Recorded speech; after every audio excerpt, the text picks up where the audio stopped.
Hello అండి. 4వ lesson మహాసముద్రాలు చేపలు పట్టడంలో ఉన్న ఇంపార్టెంట్ పాయింట్స్ చూద్దాము.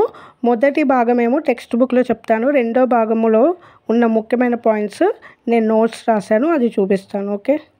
భూమి ఉపరితలంలో 71% మహాసముద్రాలు సముద్రాలతో నిండి ఉంది.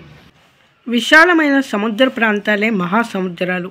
మహాసముద్రాలు అనేవి సాధారణంగా ఖండాలతో విభజించి ఉన్న పెద్ద పెద్ద జలభాగాలు. ఇక్కడ ఉన్న ఈ పిక్చరు గుర్తుపెట్టుకోండి.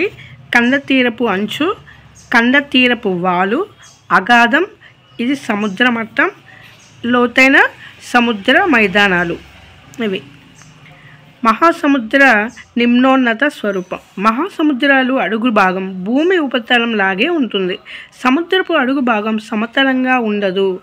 ఇది కొండలతో, పర్వతాలతో, పీఠభూములతో, అగాధాలతో కూడా నిండి ఉంటుంది. చాలా అగాధాలు ఎక్కువ లోతుగా ఉంటాయి. ఎవరెస్ట్ పర్వతాన్ని దీంట్లో ముంచితే పూర్తిగా మునిగిపోయేంత అగాధాలు మహాసముద్రాలలో ఉంటాయి. మహాసముద్రాలు ఎత్తుపల్లాలను చూపే చిత్రం. మహాసముద్రాల్లో ఎక్కువ భాగం సముద్ర మట్టానికి 3 నుండి 6 కిలోమీటర్ల లోతులో ఉంటుంది.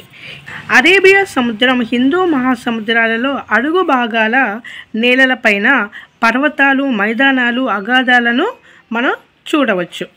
అరేబియా సముద్రం, బంగాళాఖాతం, హిందూ మహాసముద్రంలో అడుగు భాగాన పర్వతాలు, మైదానాలు, అగాధాలను గుర్తించవచ్చు. సముద్ర చలనాలు 3 రకాలు.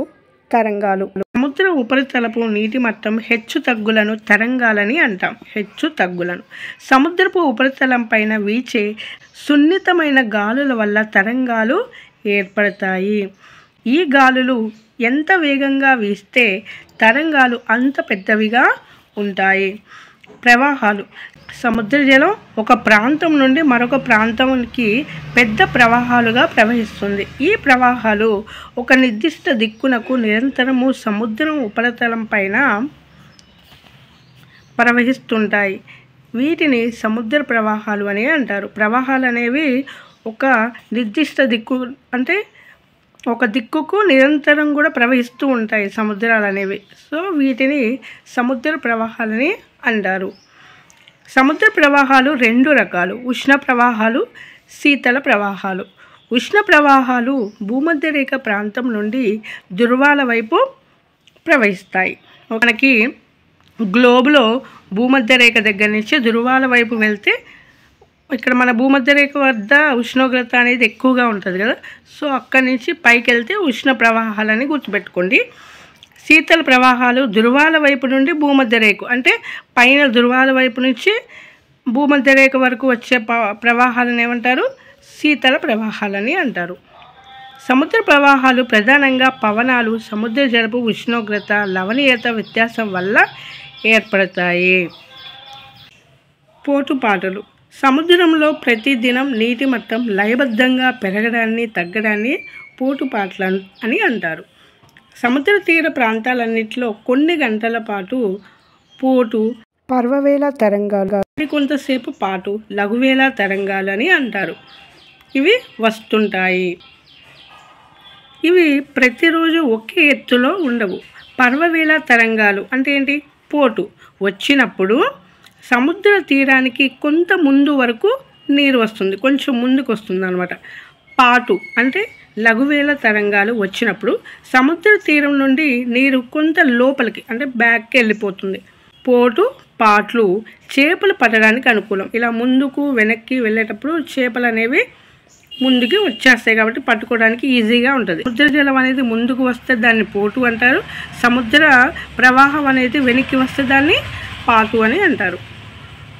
ఇవి కొన్ని ప్రాంతాల్లో నదులు తెచ్చే బురద మట్టిని సముద్రంలోకి తీసుకొని పోయి ఇసుక మేట వేయడానికి చూస్తాయి.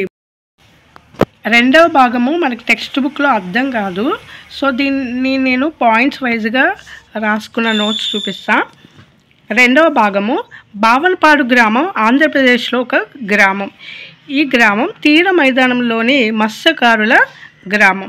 మత్స్య సంపదకు, సముద్ర సంబంధమైన ఇతర ఆహార పదార్థాలకు నిలయాలు. లవణాలకు సముద్రాలు ముఖ్య వనరులు. చేపలు పట్టడం. బావనపాడులో బీదవాళ్ళు కావడం వలన తాతారావు అనే అతను ఒడిస్సాలోని మార్కొండలో 6 లక్షలు విలువ చేసే మరపడవను కొన్నాడు. ఈ మరపడవ మీద భావనపాడు ప్రజలు పనిచేస్తుంటారు. మరపడవపై 20 మంది మత్స్యకారులు 15 నుంచి 20 కిలోమీటర్లకు వెళ్తారు. పార అనే రకం చేపలు కూడా వీళ్ళు ఎక్కువగా పడతారు. చేపలను వేలం చోటికి తెచ్చి గదిలో వేస్తారు. మధ్యవర్తులు చేపలను వేరుపరిచి వాటిని శీతలీకరణం పెట్టెలో పెట్టి కోల్కతా, బెంగళూరు, చెన్నై, హైదరాబాద్, కేరళ వంటి ప్రాంతాలకు పంపుతారు. చేపలు పట్టే వారికన్నా మధ్యవర్తులకు 4 రెట్లు అధికం మొత్తంలో ఆదాయం వస్తుంది. చిన్న వ్యాపారులు స్థానికంగా తయారు చేసిన కర్ర తెప్పలపై 5 కిలోమీటర్ల సముద్రంలోకి వెళ్ళి కొద్దిపాటి చేపలను పడతారు. మరపడవ మీద అయితే ఎంత 15 నుండి 20 కిలోమీటర్లు ప్రయాణం చేసి చేపలు పడతారు. కానీ చిన్న వ్యాపారులు 5 కిలోమీటర్ల వరకు వెళ్ళి కొద్దిపాటి చేపలు పడతారు. వాటిని మత్స్యకారులు భార్యలు సమీపంలో పట్టణాలపై నౌపడ, టెక్కలి, పూండి, పలసాలలో అమ్ముతారు. వీరిని ఏమంటారు? బేరకత్తెలని అంటారు. బేరకత్తెలు. కర్రతెప్పలపై పోల్చుకుంటే మరపడవలలో వేట చేయడం చాలా ప్రమాదకరం. పెద్ద పడవలో ప్రథమ చికిత్స పెట్టే కూడా వాళ్ళకి లేదు. లైఫ్ జాకెట్లు కానీ లేకపోవడం బాధాకరం. ఎందుకంటే దూరంగా ప్రయాణం చేసి ఒకవేళ అక్కడ ఏదైనా ప్రమాదం జరిగితే వాళ్ళకి ప్రథమ చికిత్స పెట్టే లైఫ్ జాకెట్లు కూడా అందుబాటులో లేవు. ప్రమాదాలతో కూడిన వృత్తి ఈ చేపలు పట్టడం. వలలు. వీరు నూలు కర్రలు, నూలు కండె, కర్రబద్దె వంటి పరికరాలతో కూడిన టూల్ కిట్ వలల మరమ్మతుల కోసం ఉపయోగిస్తారు. ఇటీవల కొత్తగా వచ్చిన రింగ్ వలను ఎక్కువగా ఉపయోగిస్తున్నారు. రింగ్ వలను గతంలో నూలుతో తయారైన వలలు ఉండేవి. ప్రస్తుతం ప్లాస్టిక్, నైలాన్, ఇతర సింథటిక్ దారాలతో తయారైన వలలు వచ్చాయి. ఒక్క వల 4-5 సంవత్సరాలు ఉంటుంది. వలల రకాలను బట్టి తూకానికి కొంటారు. వల కిలో 250 నుండి 300 రూపాయల మధ్య ఉంటుంది. భావనపాడు మత్స్యకారులు ఒడిస్సాలోని బరంపూర్ నుండి వలలను కొనుగోలు చేస్తారు. ఒడిస్సాలోని బరంపూర్ నుండి. వ్యవసాయం, పశుపోషణ. గ్రామంలో నేలలు ప్రధానంగా బంకమన్ను అంటే ఏంటి? ఇసుకతో కూడిన ఒండ్రు మట్టి. వంశాధార నది కాలువ చివరి వైపు భావనపాడు గ్రామం ఉంది. వంశాధార నది కాలువ చివరి వైపు. మర్రిపాడు గ్రామపు సాగునీటి అవసరాలు తీరాక మాత్రమే భావనపాడు గ్రామానికి నీరు వస్తుంది. మర్రిపాడు గ్రామం తర్వాతనే ఈ గ్రామానికి వస్తుంది. అందుకని వీరు ఎక్కువ భాగం వ్యవసాయం వర్షాధారంతో చేస్తారు. ఇక్కడ వ్యవసాయదారులు, సన్నకారు రైతులు ఎక్కువ. వాణిజ్య పంటలు పండించరు. వాణిజ్య పంటలు అంటే ఏంటి? పత్తి, మిర్చి ఇలాంటివి వాణిజ్య పంటలు. కానీ కొందరు ఆవులు, గేదెలను పెంచుతున్నారు. 2 కోళ్ళ ఫారాలు లాభాలతో నడుస్తున్నాయి ఈ గ్రామంలో. తెల్ల రేషన్ కార్డు మీద చౌక ధరల దుకాణం నుండి కానీ బియ్యం కొనుగోలు చేస్తారు.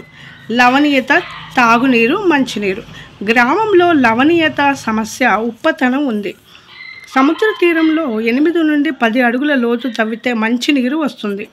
మంచినీటి కోసం కొంతమంది 2 కిలోమీటర్ల దూరం నడవలసి వస్తుంది. ఈ గ్రామానికి ఒక రక్షిత మంచినీటి పథకం మంజూరు చేసింది ప్రభుత్వం.